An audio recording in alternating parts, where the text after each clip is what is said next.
Hola amigos, my name is Julio Foppoli and I want you to speak Spanish like a pro.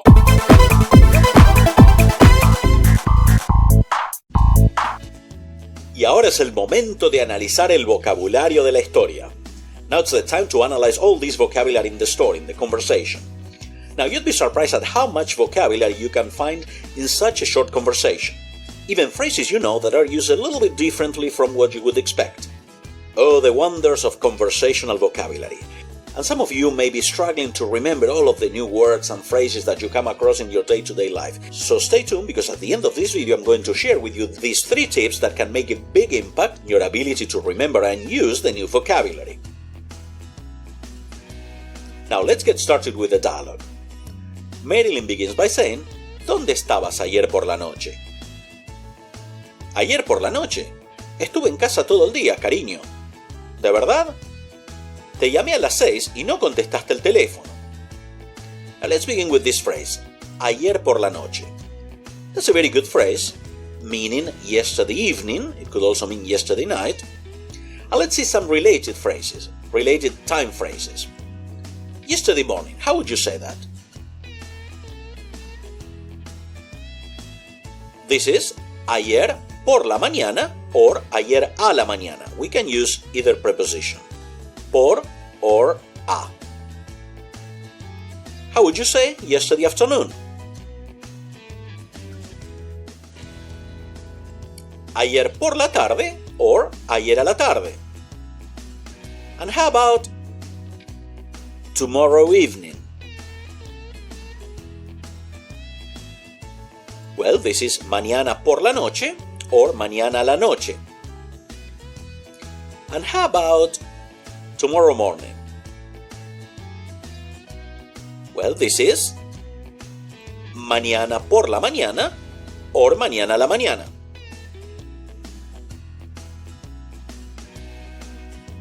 And Tom says, ayer por la noche, yesterday evening.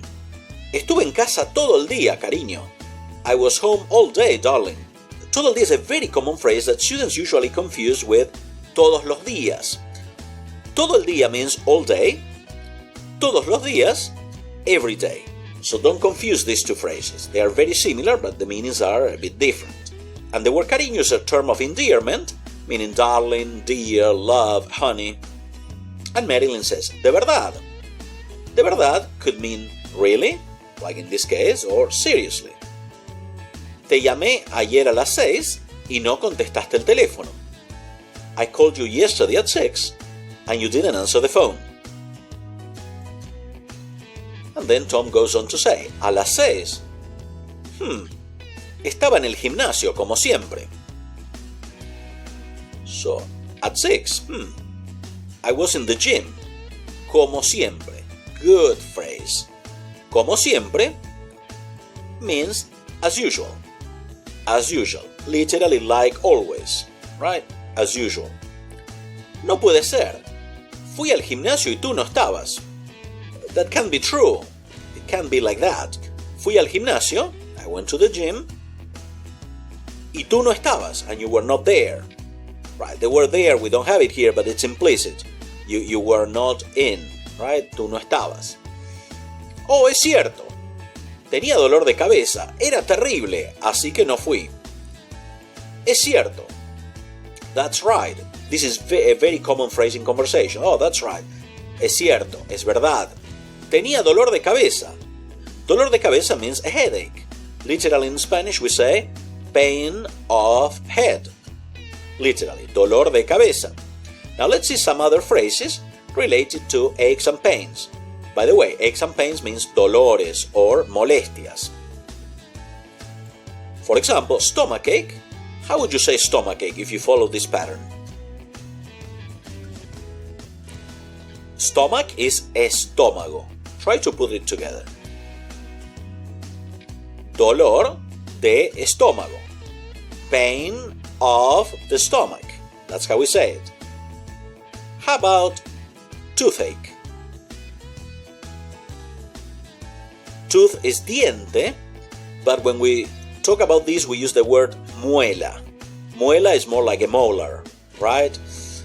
So in Spanish, we would say dolor de muelas. Bone pain. Bone is hueso or huesos in the plural. So we say dolor de huesos. And back pain, back, talking about the parts of the body, this is espalda. Dolor de espalda.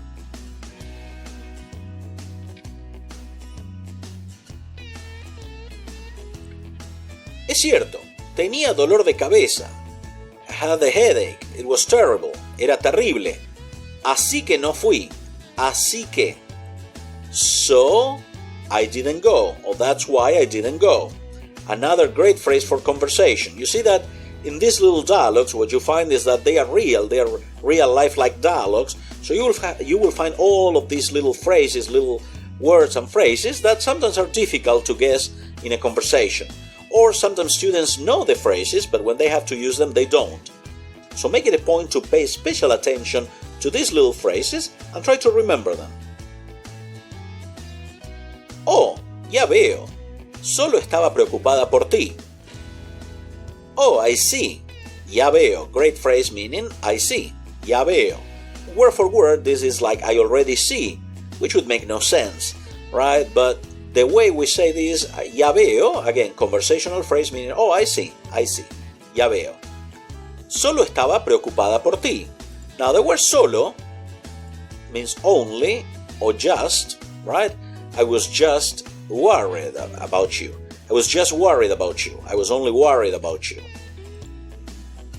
Preocupado, preocupada, worried, as I just mentioned. And then Tom says, preocupada. Siempre fuiste una mujer muy celosa. No me gustaría pensar que... Worried. You've always been a very jealous woman. I wouldn't like to think that. So, celosa, jealous. Of course, we're talking about a woman here. If it was a guy, we would say celoso. This is an adjective. Now, one of the things that we are not going to address in this video has to do with ser and estar in the past. Estaba, fuiste, era, fue. We're going to address this in a very specific video about grammar. So right now, don't worry much about this.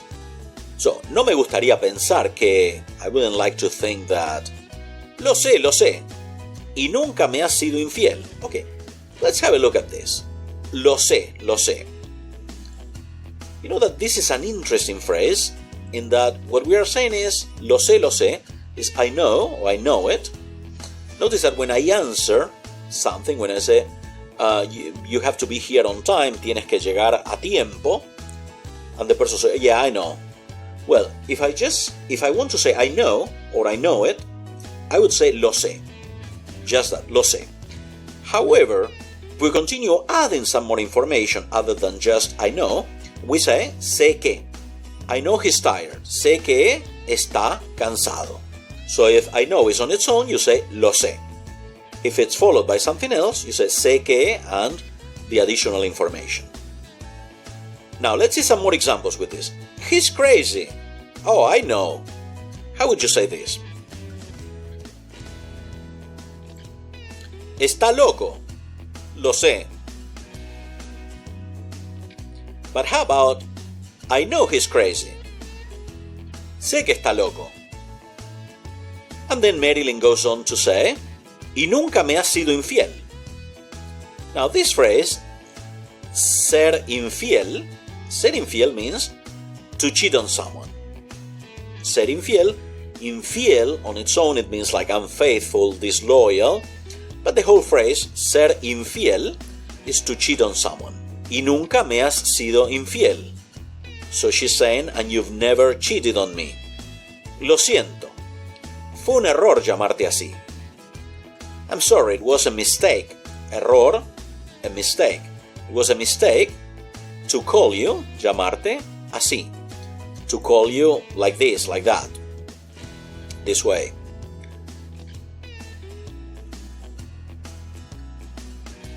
And Tom tells her, por supuesto que fue un error. No puedo creer que no confíes en mí. Estoy tan estresado en este momento. Necesito irme.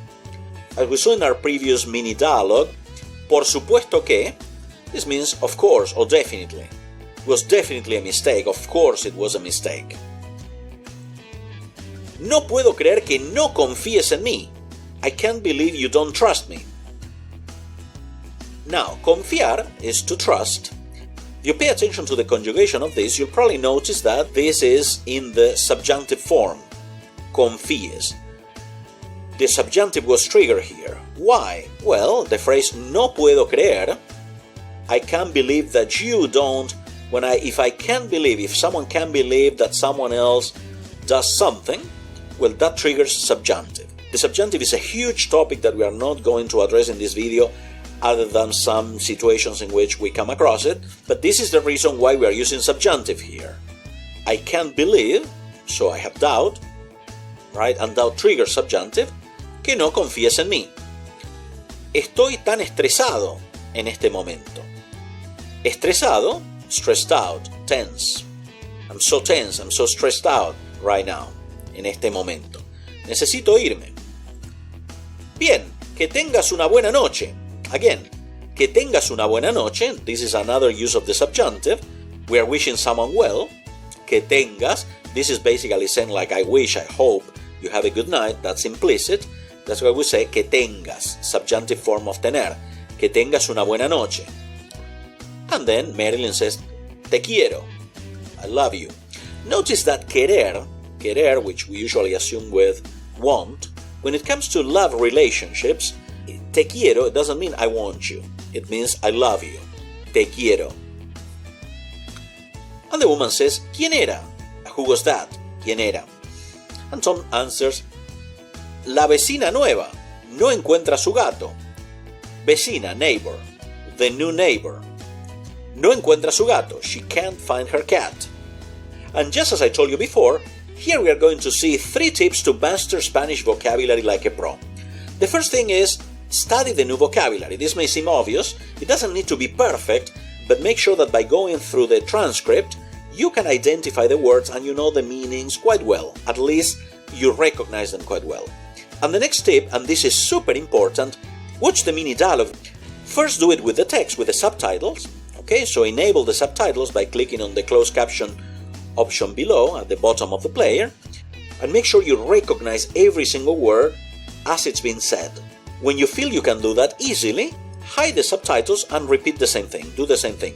Watch the video again and make sure that in your mind's eye you can actually see the words as they are being said.